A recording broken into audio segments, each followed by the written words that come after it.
यो हिउँदको अन्तमा हिउँ खेल्न पाइने आशमा हामीले धेरै गन्तव्य धायौं।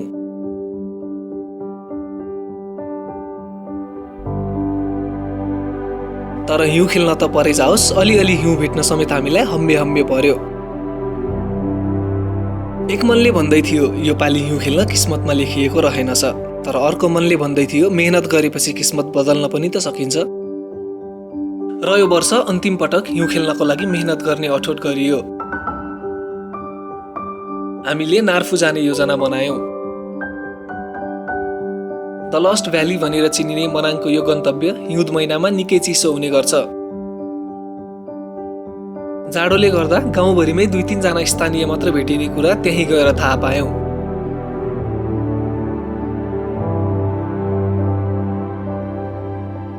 यो गन्तव्यमा भने अवश्य हिउँ भेटिन्छ होला भन्ने आश बोकेर हामीले यात्रा अघि बढायौं नार फू गाउँतर्फ।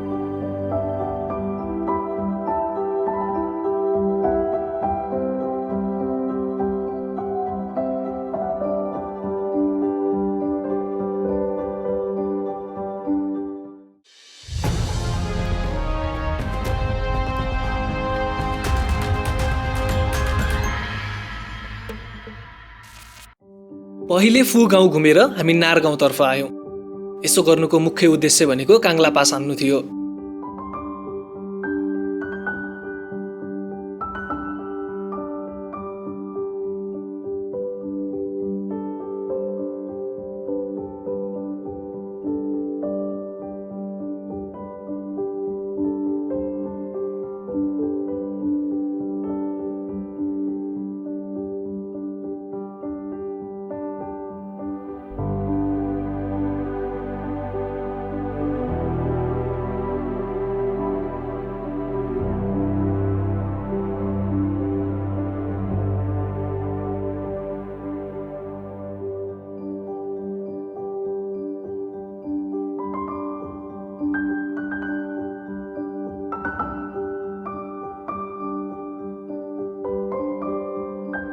दिउँसोभरि हामी नार गाउँमा आराम गरेर भोलिपल्ट सबेरै पास क्रस गर्ने योजना हामीले बनाएका थियौं।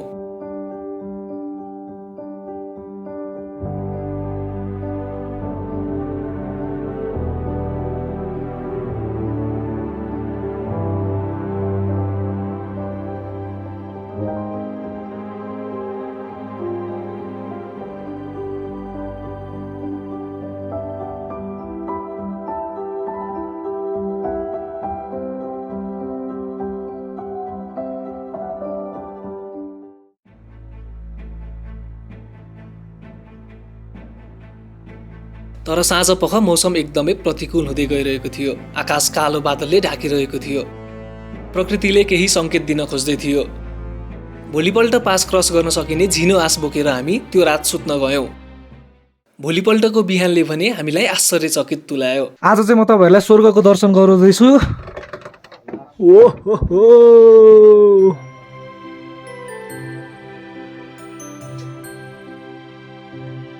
स्वर्ग यो शब्दको पर्यायवाची सायद यसैलाई मान्न सकिन्छ। यो देखेर पास क्रस गर्नुपर्नेछ भन्ने कुरा त भुसुक्कै भुले। नभुलौं पनि कसरी, यो सुन्दरता देख्न त किस्मतमै लेखेर आउनुपर्छ। भनेको थिए नि मेहनतले किस्मत बदलिन सकिन्छ। रातिदेखि नै हिउँ पर्न थालेछ र अझै पनि फुरफुर हिउँ खसिरहेको थियो। लाइभ स्नोफल सब स्नोले कभर भइसकेको छ। चिसो पनि अलिअलि छ हैन, तर बबाल बबाल बबाल। वेलकम टु नार भिलेज मनाङ। चिसो एकदमै थियो, तर एकरती चिसोको मतलब नगरी क्यामेरा लिएर म बाहिर निक्लिए। जोसमा पन्जा लाउन पनि भुलेछु।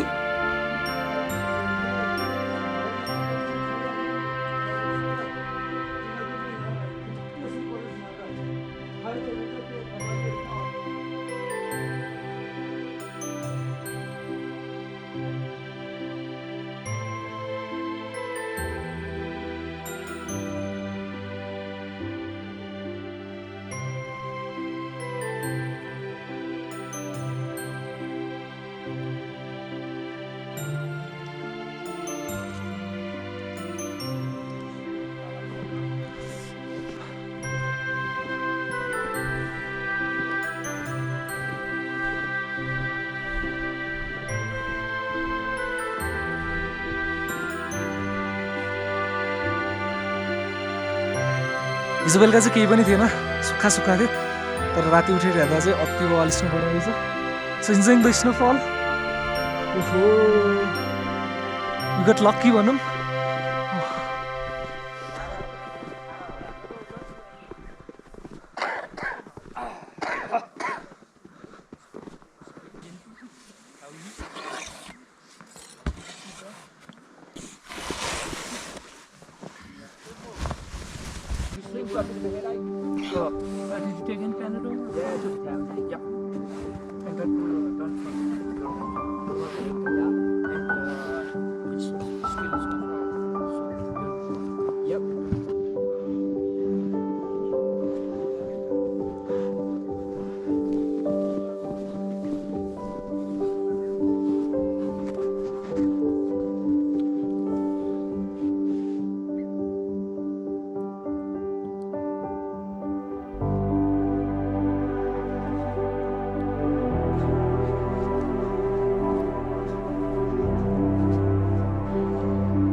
यतिको धेरै स्नोफल चाहिँ लाइफमा कहिले पनि एक्सपिरियन्स गरेको थिएन। यस्तो बाक्लो छ है, यु क्यान सी अझै पनि परिरहेछ। अनि अब यहीँ बस्यो भने 4-5 दिन यहीँ फसिन्छ कि भने जस्तो नि भइरहेछ। त्यही भएर अब चाहिँ हामी अलिक चाँडै निक्लिन्छौँ।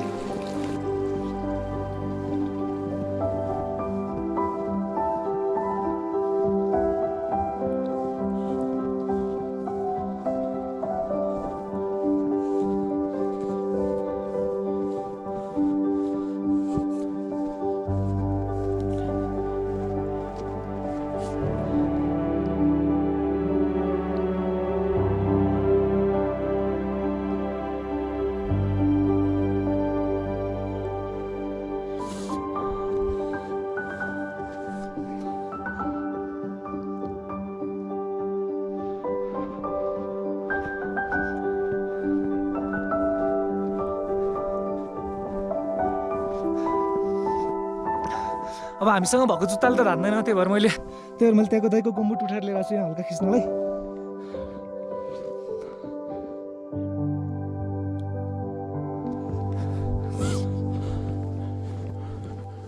यहाँ माथि चढ्नु भए चाहिँ बवालै हुन्थ्यो, तर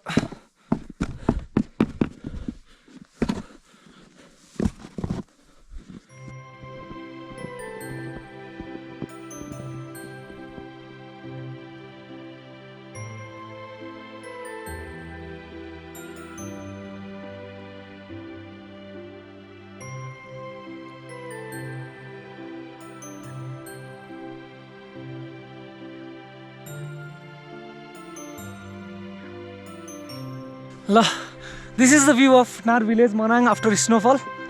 वरिपरि नै पुरै स्नो नै स्नो जमिसकेको छ। हिजोसम्म एकदम ड्राईवाला थियो, अहिले स्नोफल भएपछि झन् ब्युटिफुल भइरहेछ। अब हुन त स्नोफलले अलिकति जनजीवन प्रभावित पार्छ, त्यो कुरा त हो, तर अब हामी घुम्न आएको मान्छेलाई त रमाइलो हुन्छ यस्तो देख्दाखेरि। अति ब्युटिफुल भ्यू छ। यति साह्रो स्नो एक्सपिरियन्स गरेर चाहिँ मेरो फर्स्ट टाइम हो, त्यो पनि लाइभ पनि भइरहेछ अहिले, माथि फुरफुर खसिरहेछ। ओहो ब्युटिफुल ब्युटिफुल।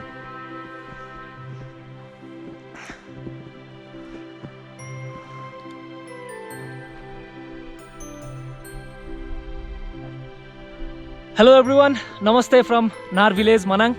यति बेला चाहिँ हामी नार भिलेजमा छौँ अनि अहिले चाहिँ ठ्याक्क लाइभ स्नोफल भइरहेछ। खासमा हामी चाहिँ यहाँबाट काङ्ला पास गर्ने भनेर आएको थियौँ, तर वेदर यस्तो भइदियो, एकदम हेभी स्नोफल भइदियो, त्यही भएर पास क्रस गर्नु चाहिँ सकिँदैन। हामी लगायत यहाँ जति पनि टुरिस्टहरू हुनुहुन्छ सबैजना अब फर्किने क्रममा हुनुहुन्छ। अहिले नै स्नोफल एकदम हेभी भइसकेको छ अनि अहिले पनि अलिअलि परिरहेछ। अझ योभन्दा हेभी पऱ्यो भने चाहिँ यहीँ फस्ने चान्सेस हुन्छ, त्यही भएर सबजना चाहिँ फर्किने तर्खरमा हुनुहुन्छ। मलाई चाहिँ ड्रोन उडाउन मन थियो यहाँ होइन, तर स्नो रोकेको छैन, अब यहाँ धेरै बेर रोकिन पनि मिल्दैन, त्यही भएर सकेसम्म फुटेज चाहिँ खिच्छु म। ड्रोन पनि मिल्यो भने चाहिँ उडाउँछु, मिलेन भने त त्यस्तै हो, तल फर्किनुपर्छ, फेरि ओह्रालो हिउँ परेको ओह्रालो गाह्रो हुन्छ फेरि फर्कन।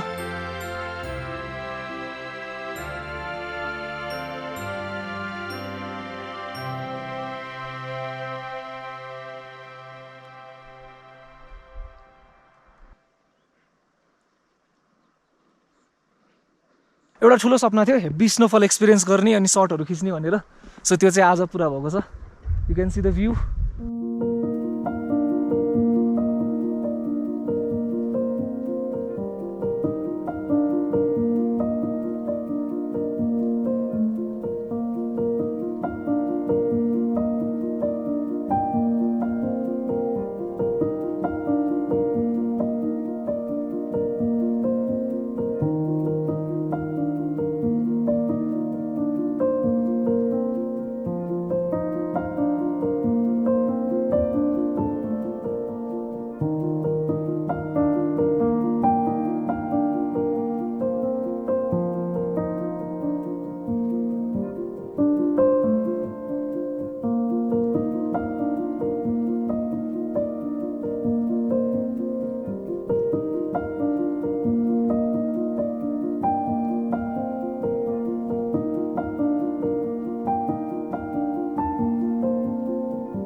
आफै एउटा इतिहासको पानामा समेटिएको गाउँ। ऐतिहासिक सुन्दरताको बारेमा त भनिरहनै पर्दैन। त्यसमाथि हिउँले ढाकिएको बेलाको त्यो प्राकृतिक सुन्दरता देख्न पाउँदा मनले खुसी थाम्नै सकिरहेको थिएन। झन् पहिलो पटक ड्रोन उडाएर हेरेपछिको दृश्य आफूलाई नै विश्वास लागेको थिएन। यो गाउँले मलाई एउटा निकै अमूल्य पल दियो। त्यसबापत मेरो तर्फबाट सम्पूर्ण नारवासी, मनाङवासी अनि सम्पूर्ण नेपालीलाई उपहार स्वरूप यो भिडियो टक्राउन चाहन्छु। कृपया भिडियो शेयर गर्न र च्यानललाई सब्स्क्राइब गर्न नभुल्नुहोला। म फेरि आउनेछु नार गाउँ।